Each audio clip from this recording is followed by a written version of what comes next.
Assalamualaikum warahmatullahi wabarakatuh. Waalaikumsalam warahmatullahi wabarakatuh.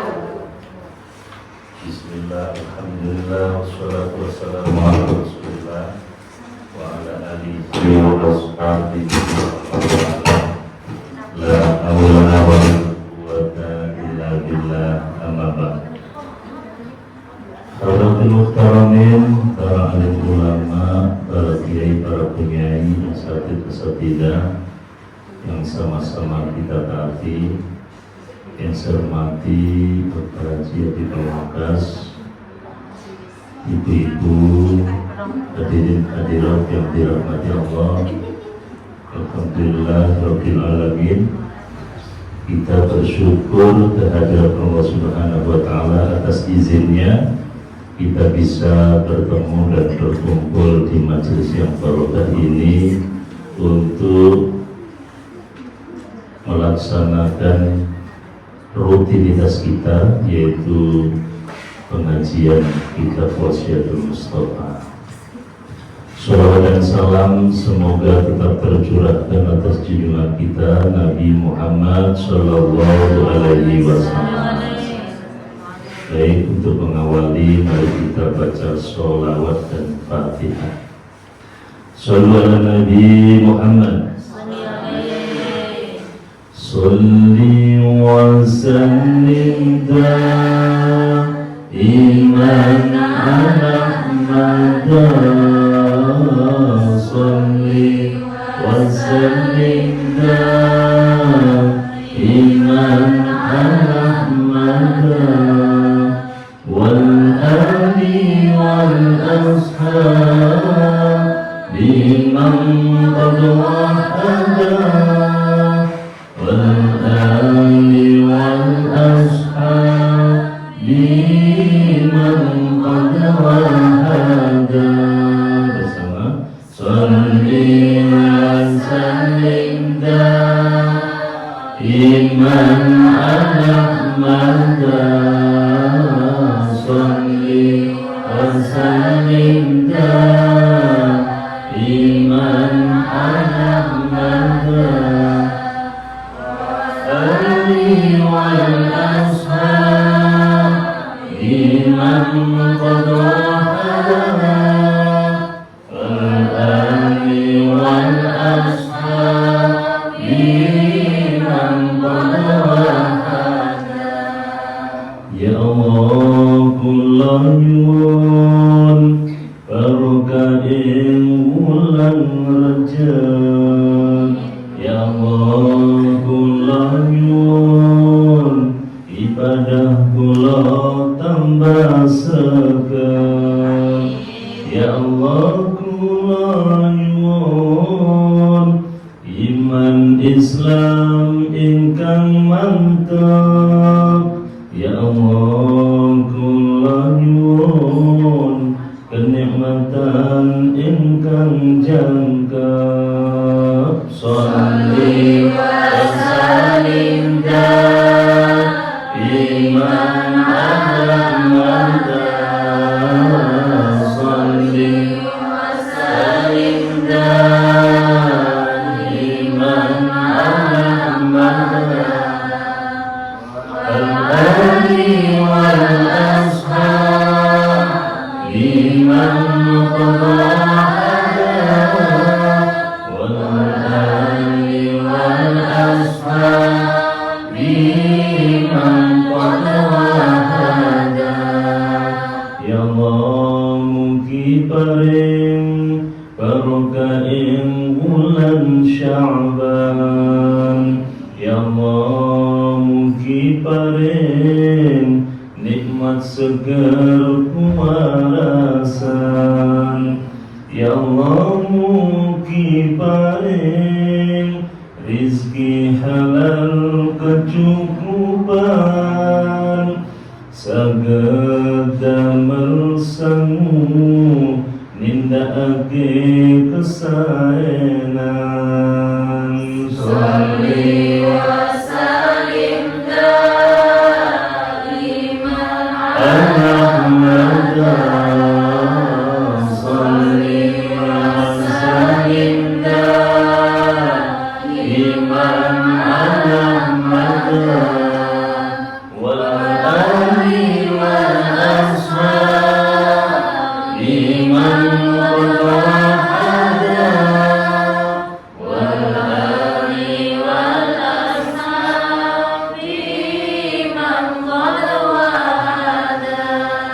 Ya Allah, mugi kita menangi wulan puasa Ramadan, wulan suci, wulan ingkang mulya.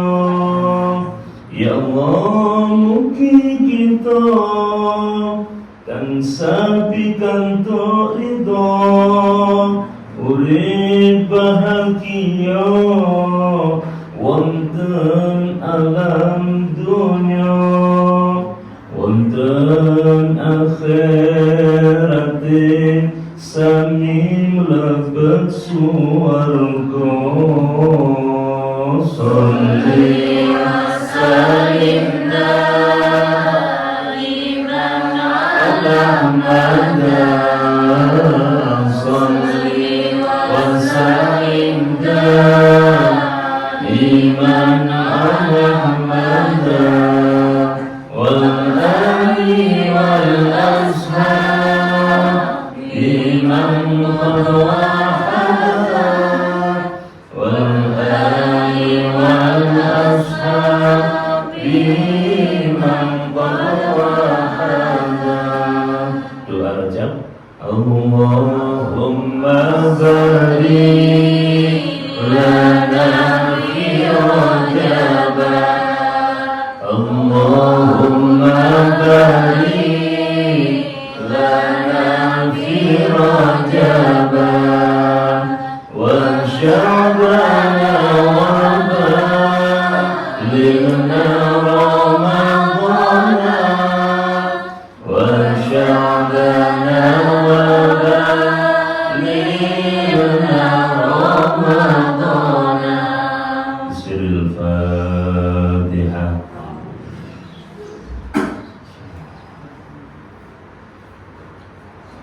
Amin.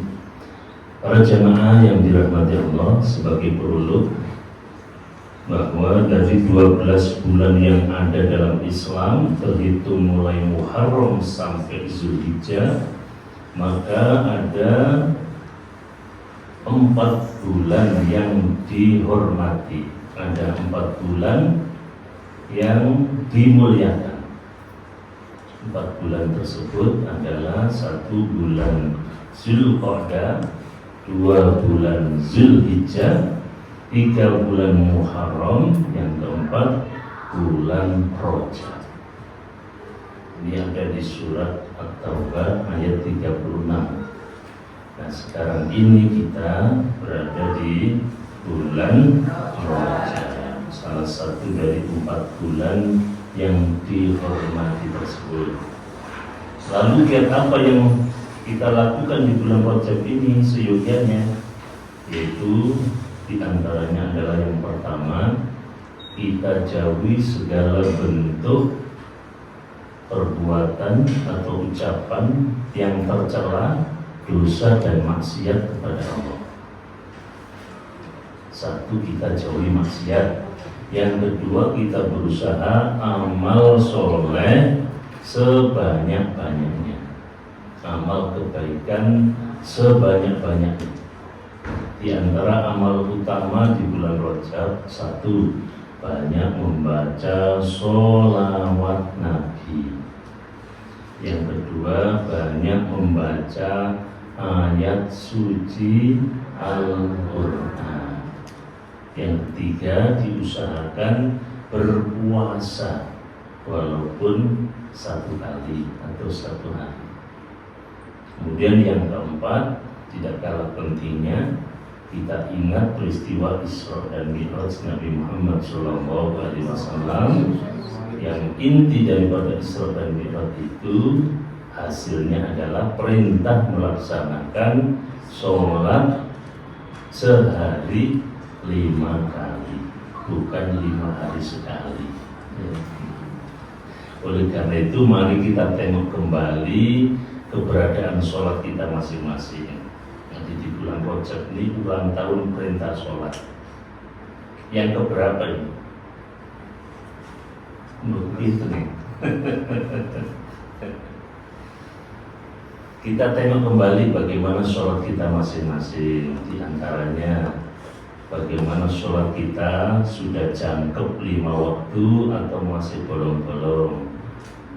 Yang kedua, bagaimana pakaian sholat kita sudah rapi, bagus atau ala kadarnya. Yang ketiga, bagaimana sholat kita sudah khusyuk atau suka ngelantur kemana-mana. Kemudian kita tanyakan lagi bagaimana sholat kita sering berjamaah atau sering sholat sendiri. Nah, monggo diangen-angen diambek ya. Maka yang kurang baik mari kita perbaiki, yang sudah baik kita tingkatkan sehingga sholat kita semakin hari semakin sempurna. Jadi ini sebagai produk ya. Para jamaah yang dirahmati Allah, kita lanjutkan kajian kitab Wasyatul Mustafa pada halaman 31 ya. Sekarang 31. Bismillahirrahmanirrahim. Ya Aliyu, lamma khalaqallahul jannata qalat ya Rabbi lima khalaqtani qal likulli syaqiyyin wa taqiyyin qalat raditu wa qalatin nar ya Rabbi lima khalaqtani qal likulli bakhilin wa mutakabbirin qala ana laha.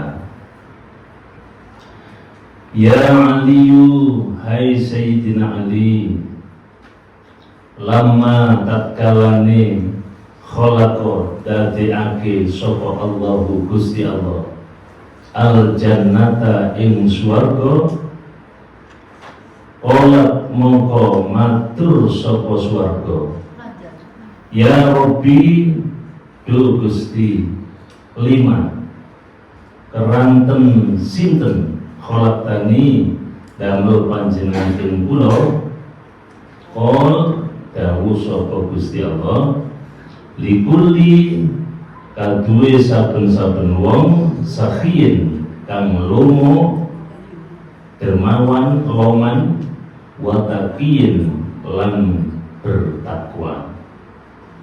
Olat matur sapa swarga raditu ridho kula. Wa qalatin nar lan matur sapa neraka ya Rabbi do Gusti lima keranten sinten khalaqtani damel panjenengan ing kula qol dawuh sapa Gusti Allah likulli keduwe saben-saben bakhilin wong kang medhit wa mutakabbirin lan wong kang gumedhe. Olat matur sapa nar sapa neraka analaha utawi kula iku tetep keduwe bakhil lan mutakabbir. Para jamaah yang dirahmati Allah, Rasulullah Shallallahu Alaihi Wasallam berwasiat berpesan kepada Sayyidina Ali karramallahu wajhah, ya Aliyu, wahai Sayyidina Ali, lama khalaqallahul jannah, ketika Allah menciptakan surga, qala maka surga bertanya, ya Rabbi lima khalaqtani, wahai Tuhanku, mengapa engkau menciptakan aku, atau untuk siapa aku kau ciptakan? Qal Allah menjawab likulli sakhiyin wa taqiyyin, untuk semua orang yang dermawan dan yang bertakwa. Para jamaah yang dirahmati Allah, jadi Allah menciptakan surga itu tidak lain adalah untuk menyediakan satu orang yang dermawan, yang kedua orang-orang yang bertakwa. Jadi orang yang dermawan dan orang yang bertakwa disediani oleh Allah berupa surga. Pada pertemuan yang lalu sudah disampaikan siapakah orang yang dermawan itu. Orang yang dermawan adalah orang yang loman, Jowo, yang bahasa Indonesianya orang yang suka berbagi kesejahteraan, orang yang pemurah hati, orang yang suka derma, suka amal sodako, orang yang selalu ingin berbagi kepada sesama, suka memberikan sesuatu yang bermanfaat, baik itu bisa berupa materi itu uang, benda dan sebagainya, ataupun bisa berupa pikiran, solusi, kemudian bisa berupa tenaga dan juga bisa waktu. Jadi istilahnya orang yang dermawan itu orang yang memiliki kepekaan sosial. Jawa nih bahasa Jawa nih, Jawa wis. Tuh. Kemudian wataqin, siapakah orang yang bertakwa itu? Orang yang bertakwa adalah orang yang mau melaksanakan perintah-perintah Allah dan meninggalkan larangan-larangan Allah. Itu prinsipnya. Tapi aplikasi daripada takwa di dalam Al-Quran itu banyak sekali. Di antaranya yang panjenengan sudah hafal, itu surat Al-Baqarah ayat 2. Ampun hafal. Hudalil muttaqin alladzina yu'minuna bil ghaibi wa yuqimuna sholata wa mimma razaqnahum yunfiqun. Terus walladzina yu'minuna bima unzila ilaika wa ma unzila min qablik wa bil akhirati hum yuqinun. Nah, itu ciri orang yang bertakwa. Kalau kita semua punya ciri itu, berarti kita termasuk orang yang bertakwa, orang yang berhak mendapat surga Allah Subhanahu wa ta'ala. Di dalam surat Al-Baqarah ayat 2 itu, orang yang bertakwa itu satu apa?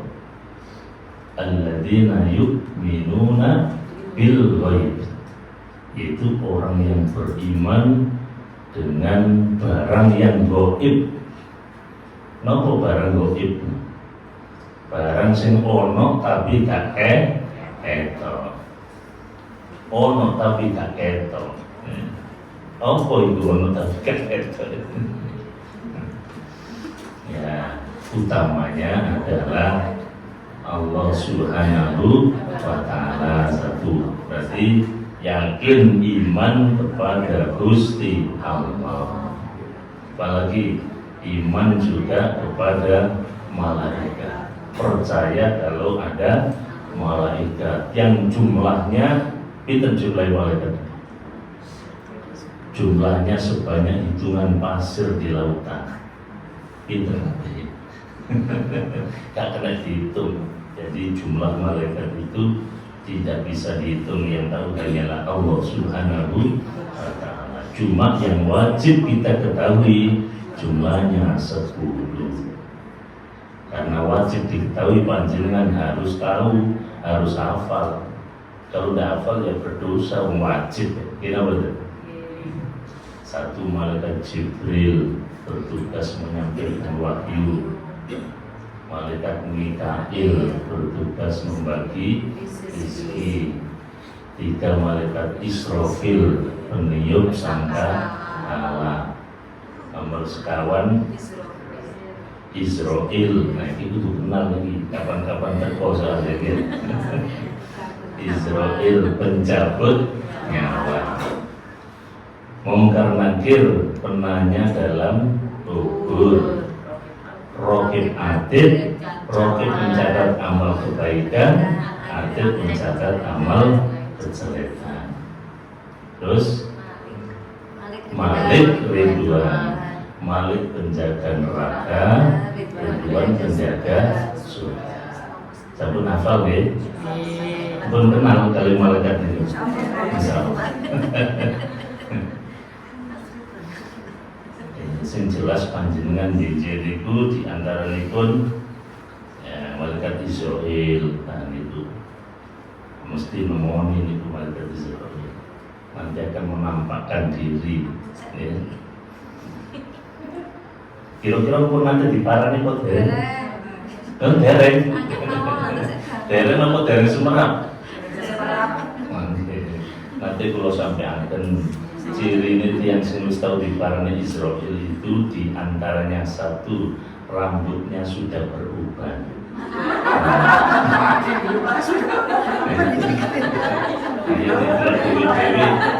Jadi sampai mungkin akuannya berarti harus tahu di parani Israel, tapi tak kerosok.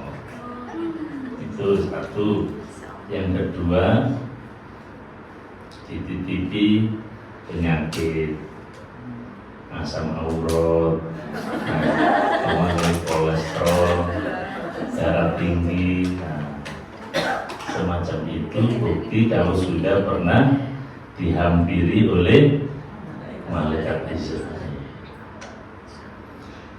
Malaikat Israel dalam Gusti ikut jamaah Abi terus kok parahnya sampun. Ustaz, sampun. Lah kok cabut. Lho mboten sampean perintah. Nah, itu perintah di kula budal. Wis kono budal lho. Budal ku mulai. Datang balik, lah kok balik? Mpun disembir ya rambut.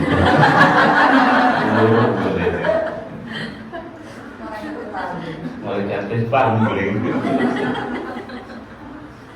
Nah, jadi itu Israel, malaikat Israel itu kenal sampai jangan cek buatan kaget.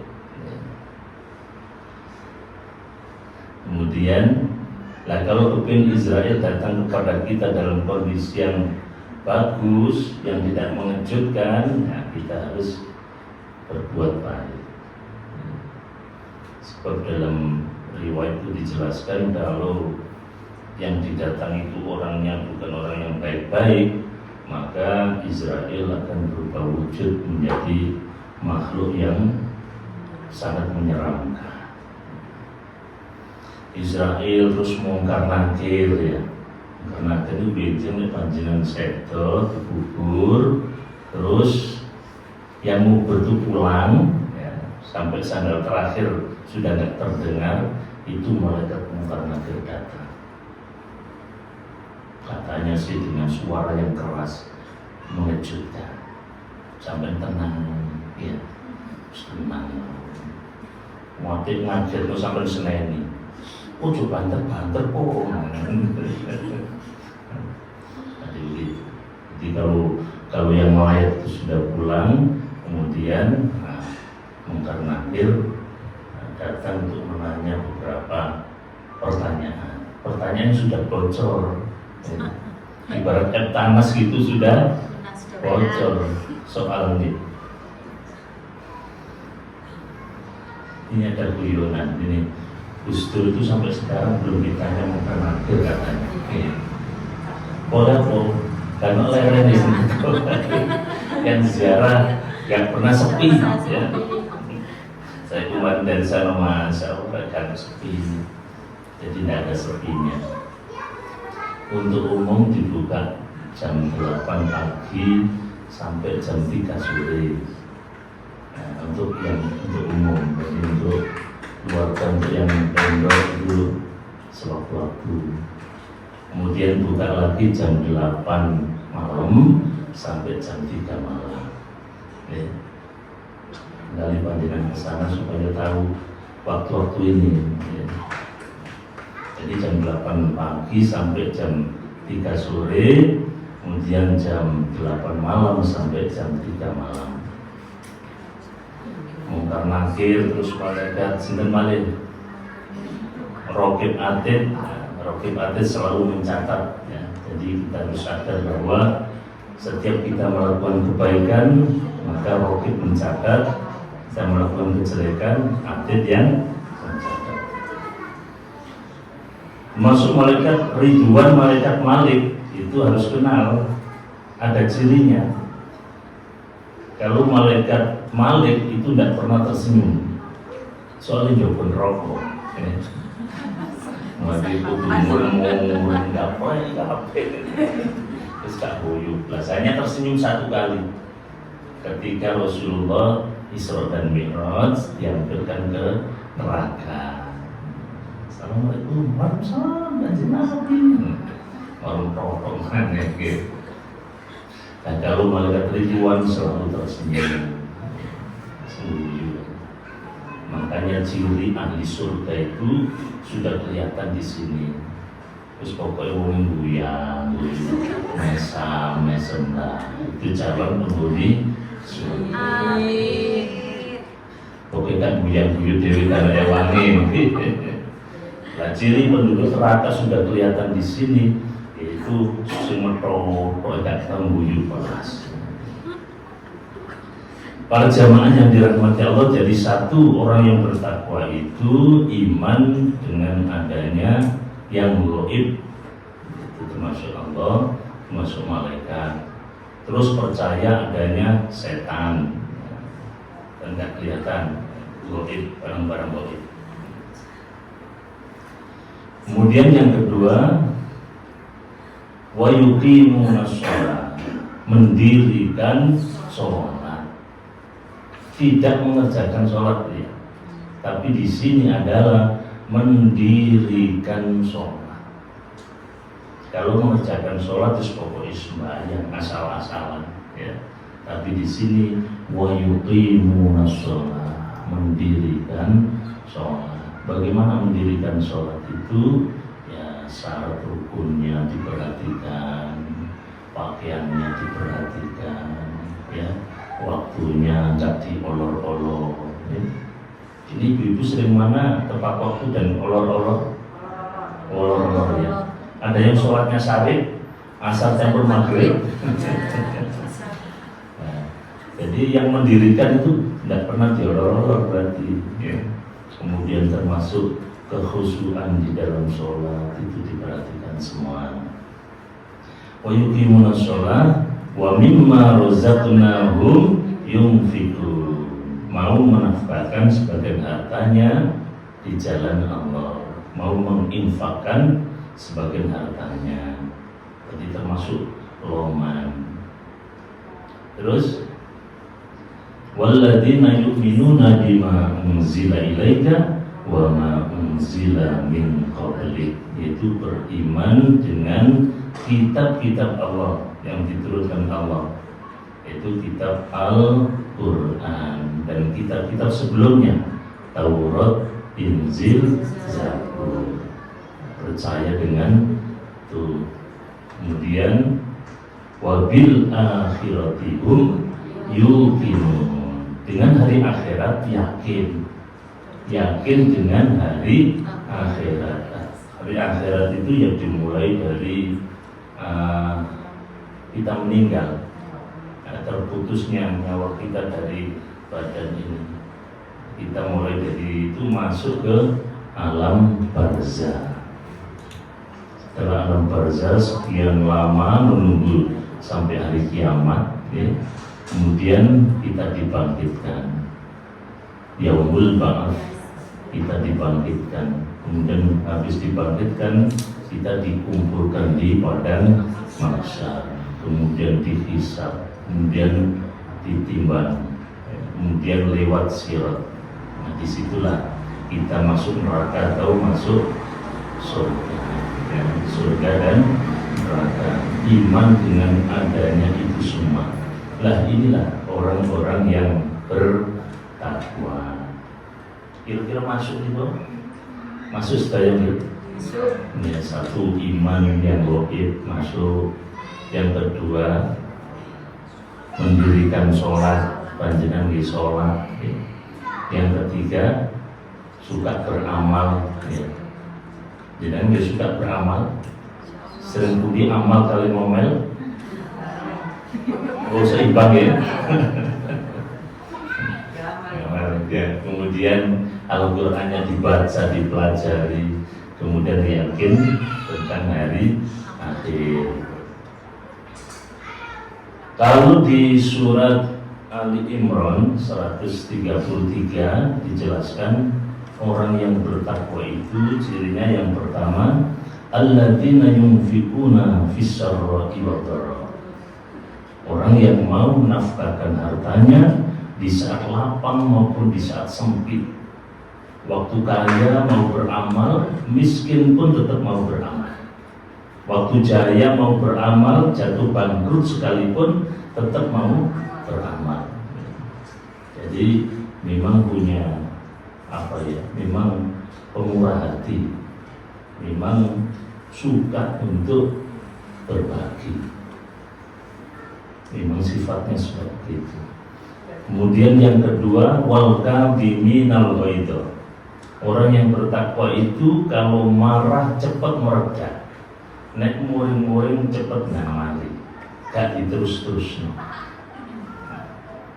Sebab wis seru obate muring-muring. Napa obate muring-muring? Duit. Obatnya muring-muring itu ada yang mengatakan itu air, ya. Air itu obatnya marah. Satu air zikir, yang kedua air sungguhan. Tinggal pilih saja, ya. Untuk meredakan kemarahan kita bisa pilih air zikir, bisa pilih air sungguhan. Air zikir menyebut Gusti Allah, astagfirullah, masya Allah, ya Allah, itu akan mereda. Atau pilih air sungguhan, ya apa air sungguhan? Digambil, ya mungkin bisa minum, ya bisa berwudu, kemudian bisa mandi, terakhir kum. Nah itu waras gitu. Jadi kalau marah cepat mereda alias sabar, mampu menahan letupan emosional yang tak terkendali, mampu mengendalikan diri ketika menghadapi hal-hal yang kontradiksi terhadap keinginan. Itu dua. Yang ketiga, wal afina 'anil nas, suka memaafkan kesalahan orang lain, berhati bersih. Kemudian wallahu yuhibbul muhsinin, gemar melakukan kebaikan-kebaikan. Kemudian yang terakhir adalah bertaubat kepada Allah. Kalau terlanjur salah, segera sadar atas kesalahannya, kemudian beristighfar, bertaubat kepada Allah. Itu adalah ciri-ciri orang yang bertakwa. Nah, kalau kita punya ciri-ciri itu, maka kita akan berhak mendapatkan surga yang sudah disiapkan oleh Gusti Allah. Kemudian berikutnya, sekarang neraka. Ya Allah, kenapa Engkau menciptakan aku? Untuk siapakah aku ini? Allah menjawab, likulli bakhilin wal mutakabbirin. Neraka itu dipersiapkan untuk orang yang bakhil dan orang-orang yang sombong. Siapa orang yang bakhil itu? Bakhil itu memakdid. Makdid, mana makdid nama? Makdid, pelit. Bakhil itu artinya secara bahasa itu menahan atau enggan. Bahasa Jawa ini eman-eman. Itu sing eman-eman. Enggan untuk memberikan sesuatu, padahal sebenarnya mampu untuk memberi. Itu namanya bakhil. Bakhil mungkin bisa bakhil materi, bakhil pikiran, bakhil tenaga, bakhil waktu. Jadi istilahnya orang yang bakhil itu orang yang tidak mau berbagi, orang yang tidak gemar memberi pertolongan. Itu satu.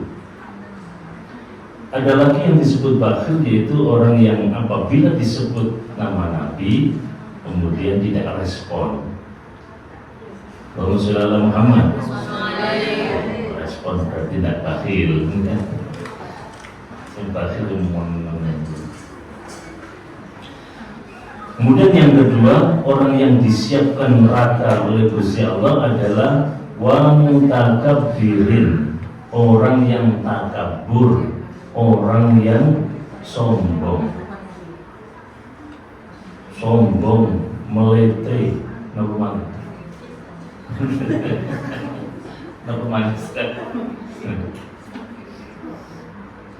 Sombong itu merasa paling. Jadi merasa paling itu sombong, paling sugih, merasa paling pangkat, merasa paling cantik, merasa paling pinter, merasa paling pokoknya merasa paling, kemudian diteruskan cenderung meremehkan orang lain, itu disebut sombong, takabur.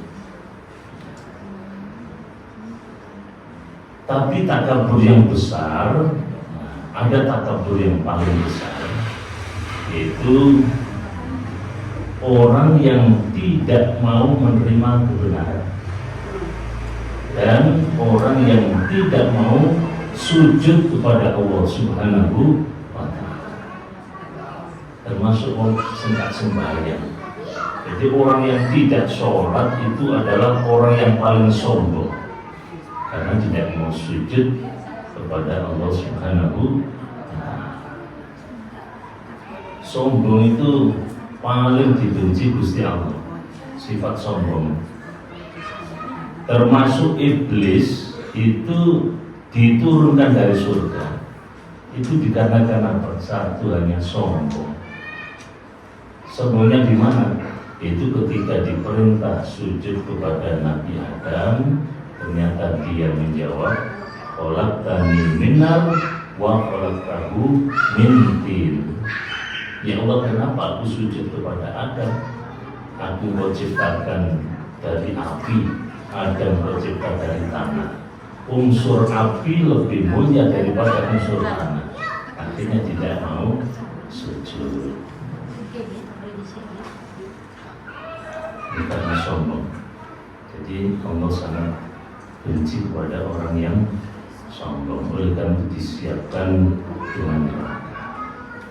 Jadi para jamaah yang dirahmati Allah, hadis ini sekali lagi menjelaskan bahwa Allah menciptakan surga adalah disediakan untuk orang-orang yang dermawan dan orang-orang yang bertakwa.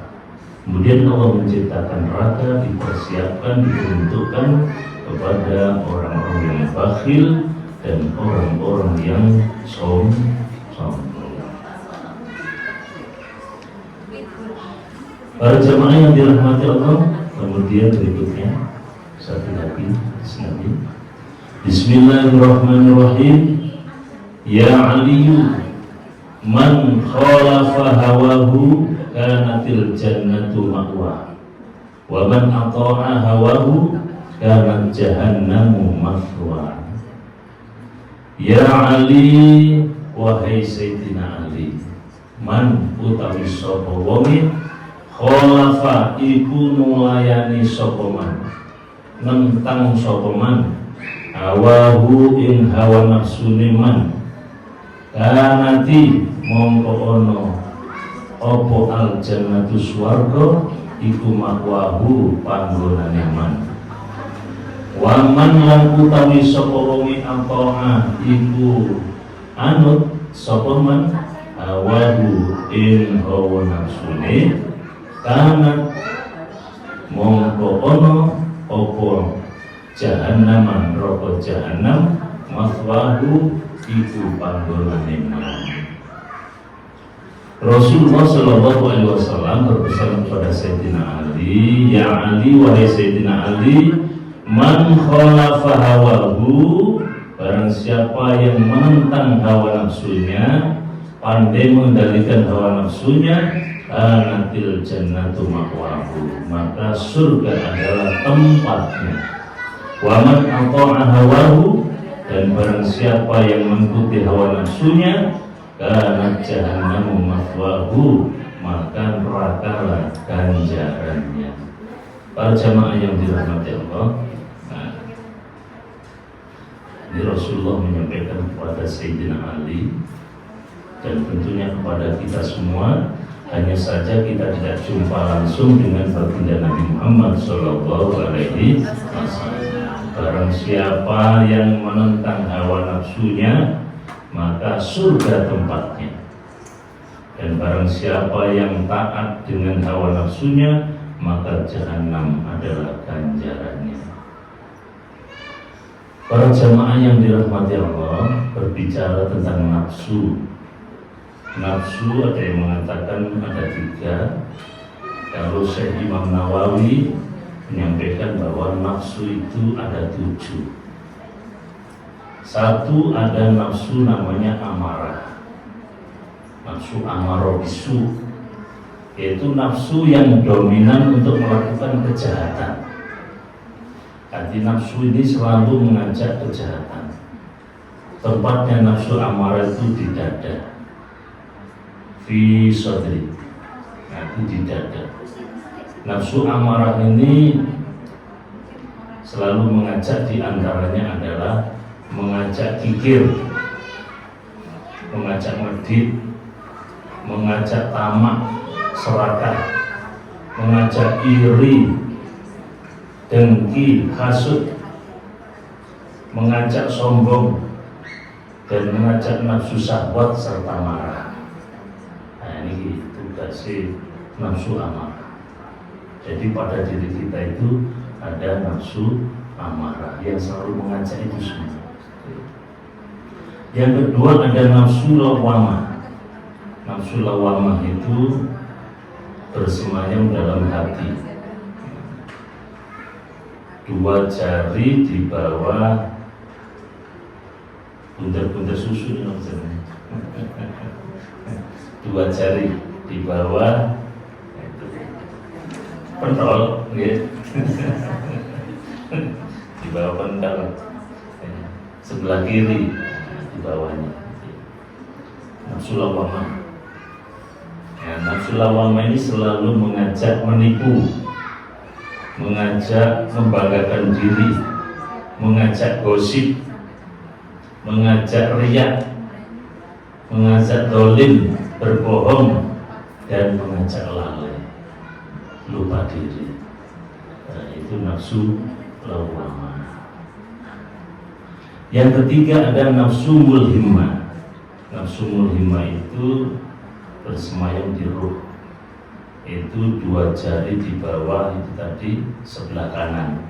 Kalau nafsu lawamah itu sebelah kiri, 2 jari sebelah kiri, ini sebelah kanan. Nafsu mulhimah itu mengajak kebaikan, suka memberi, qanaah, murah hati, rendah hati, selalu bertobat, sabar, tanggung jawab. Itu nafsu mulhimah. Kemudian yang keempat nafsu mutmainnah, nafsu yang baik juga, yaitu berada di nurani, asir, 2 jari dari samping susu kiri ke arah dada. 2 jari di samping susu kiri menuju ke dada. Ini nafsu yang baik juga, itu mengajak kita menjadi orang yang pemurah, tawakal, rajin ibadah, bersyukur, rela, dan takut kepada Allah. Itu nafsu mutmainnah. Ada nafsu radiyah yang berada di sir-asir, yaitu di jantung. Itu mengajak berbudi luhur, zuhud, ikhlas, warok, melatih diri dengan ibadah dan tepat janji. Kemudian yang keenam ada nafsu mardiyah, nafsu al-khawfi, Itu 2 jari di samping susu kanan tertengah dada. Iya, jadi hampir tengah. Sampai nukur dhewe nggih. Nah, ini yaitu akhlak yang mengajak berakhlak mulia, ya, lembut, kemudian suka berbuat kebaikan, pemaaf, penuh cinta, condong ke arah petunjuk Allah. Kemudian ada lagi nafsu yang terakhir adalah nafsu kamil. Nah, nafsu kamilah, nafsu ini nafsu yang sempurna, yaitu nafsu yang tersembunyi samar di tengah dada, bagian tengah. Itu selalu mengajak kita ilmu yakin, keyakinan berdasarkan ilmu, ilmu yakin ketajaman mata hati, dan hakul yakin keyakinan sejati. Jadi para jamaah yang dirahmati Allah, kalau disimpulkan, kalau diperas ya, ada nafsu yang mengajak kejelekan itu 2, satu nafsu amarah dan nafsu lawamah. Kemudian nafsu yang mengajak kebaikan, nafsu mutmainnah. Makanya di dalam Al-Quran itu ya ayyatuhan nafsul mutmainnah irji'i ila rabbiki radiyatan mardiyah. Ada nafsu mutmainnah, di situ ada mardiyah, ada radiyah, nafsu yang mengajak kebaikan. Jadi para jamaah yang dirahmati Allah, kalau kita menentang atau nafsu tidak bisa dihilangkan, jadi hanya bisa dikendalikan, Kalau kita tidak mampu mengendalikan nafsu-nafsu yang mengajak kejelekan, maka tempat kita adalah neraka. Jadi kalau kita bisa mengendalikan nafsu-nafsu yang jelek, kemudian kita mengikuti nafsu-nafsu yang baik, maka kita akan mendapatkan surga Allah Subhanahu wa ta'ala. Para jamaah yang dirahmati Allah, nah paling berat ini ya musuh nafsu ini. Jadi Rasulullah SAW mengatakan, rojatna min jihadil asghar ila jihadil akbar. Ketika habis dari perang Badar, terus banyak yang luka, banyak yang mati, banyak yang cedera, kemudian sahabat semua mengatakan ini paling besar perang ini yang kita rasakan.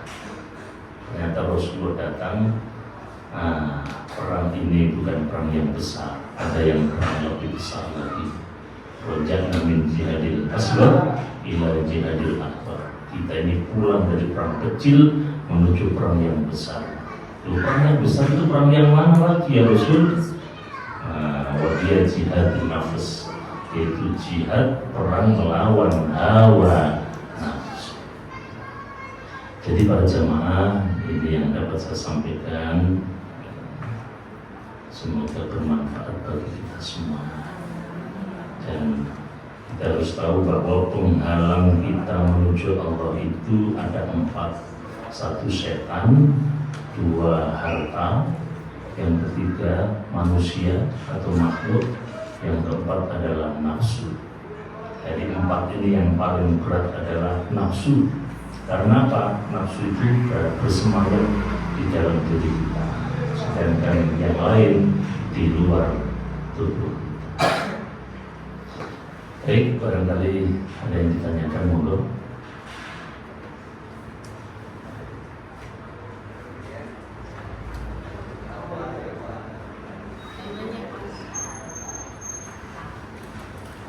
Monggo, kan? Silakan. Waalaikumsalam warahmatullahi wabarakatuh. Pak Yai, kita tuh kan manusia ya, imannya naik turun. Jadi ada saatnya itu rajin banget, ngaji dan lain-lain. Tapi juga kadang-kadang misalnya itu tadi kepingin marah satu malah ada marah pasti pasti gitu ya. Ada lagi baik yang mungkin wajib namanya kayaknya kita untuk gak baik itu susah gitu. Nah, tapi kan kita akhirnya salah untuk minta ampunan gitu ya, supaya kita lebih baik. Kemudian kita lakukan lagi, kita berapa lama kemudian, namanya juga iman naik turun. Kemudian terus kita meminta ampun. Nah ketika begitu terus dan kita lakukan lagi, apakah Allah selalu mengampuni atau ada saatnya kamu kok melakukan lagi ya? Itu kayak gimana Pak ya?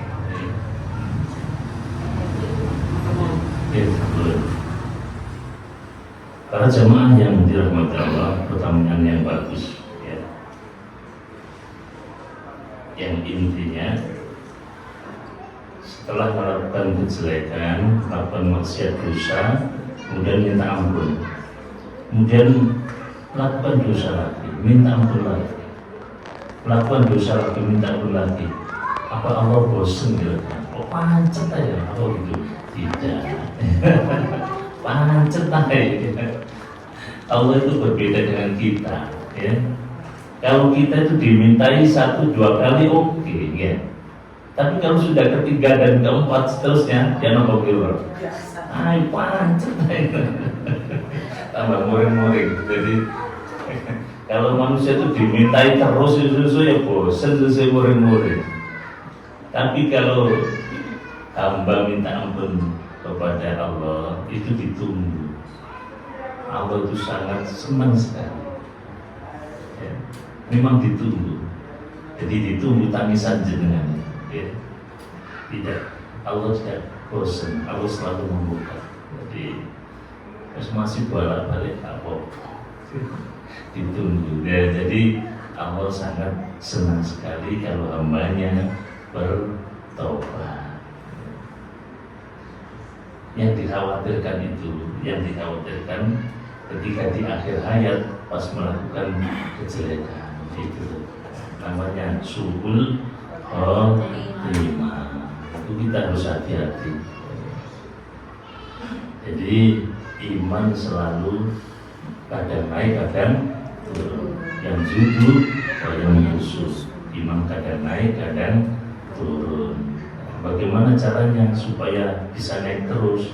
Ya dikasih menu yang bergizi bagi kesehatan iman. Jadi imannya dikasih menu yang bergizi. Apa menu yang bergizi bagi kesehatan iman? Itu tonggone hati, itu limo sawanane. Tak pun hafal. Nah itu sudah dirangkum para alim ulama.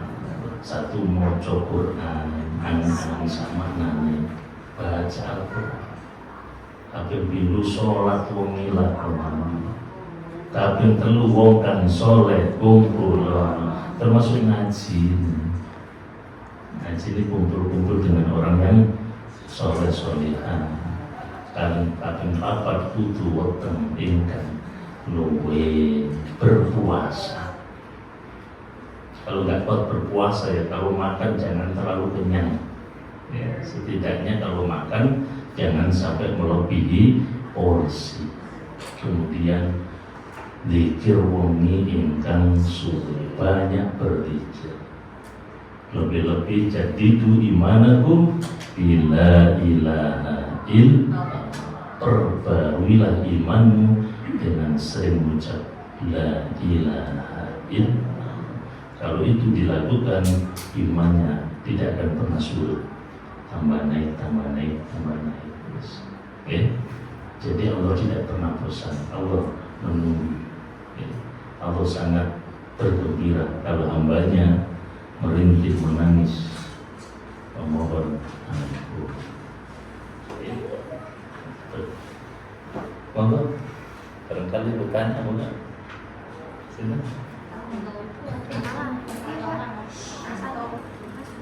Ya, monggo. Ya iman itu kan naik turun. Kalau nafsu naik turun betul. Nafsu naik turun terus. Itu ya. Kalau iman naik turun, kalau nafsu seperti ini ya, seperti amarah. Ya. Ini kalau boleh katakan apa bedanya godaan nafsu dan godaan setan misalkan ya. Kalau nafsu itu cenderung terus, tidak puas kalau tidak tercapai.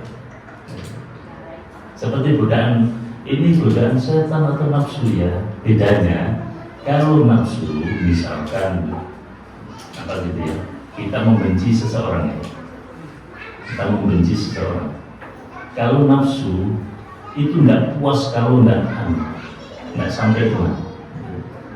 Es kudu kena. Wong iki kudu.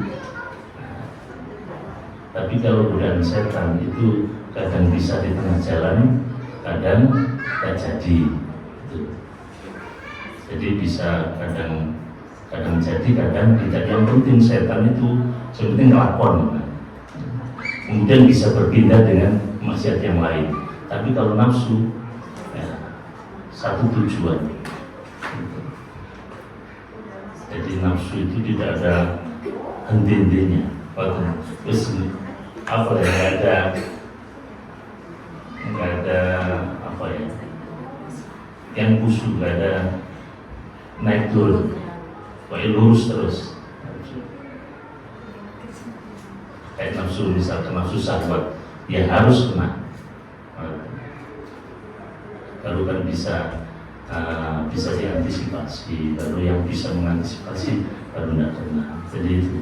Jadi nafsu ya berarti kalau disimpulkan nafsu itu tidak ada apa naik dan turun, jadi lurus, harus tercapai. Itu nafsu. Satu contoh lagi, misalkan mau korupsi gitu ya. Mau korupsi, nafsu korupsi 500 juta, harus dapat 500 juta ya. Harus, tujuannya 500 juta ya, satu itu tujuannya. Tapi kalau godaan setan bisa berubah. Ya sudah 500, ya 300 saya. 300 gak kena, 200 gak kena, mungkin sampai 50, mungkin sampai tidak berhasil. Tergantung kekuatan iman. Jadi kesimpulan akhir, kalau nafsu tidak ada surutnya, jadi harus tercapai. Makanya kalau kita tidak pandai untuk mengendalikan, berarti kita akan terjerumus ke sana. Nafsu itu usahanya keras. Tambah ya.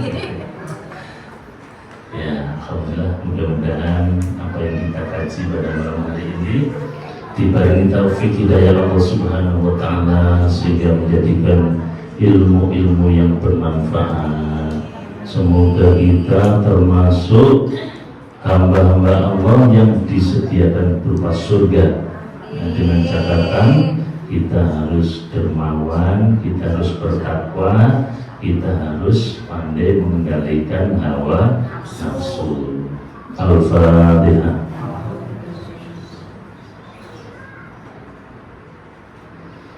Alhamdulillah fina ma huwa yaqdi mazidah ya Rabbana lakal hamdu kama yanbaghi li jalali wajhikal karim wa alihi sultanik walhamdulillahi rabbil alamin. Allahumma shalli wa sallim wa barik ala sayyidina Muhammad walidha wasir fi sa'il asma'i wa sifat. Allahumma inna nas'aluka ilman nafi'a wa rizqan halalan wasi'a kafiran mubaraka wa amalan mutaqabbala. Rabbana atina fid dunya hasanah wa fil akhirati hasanah wa qina adzabannar. Wa sallallahu ala sayyidina Muhammad walhamdulillahi rabbil alamin. Terima kasih, kurang lebihnya mohon maaf. Assalamualaikum warahmatullahi wabarakatuh.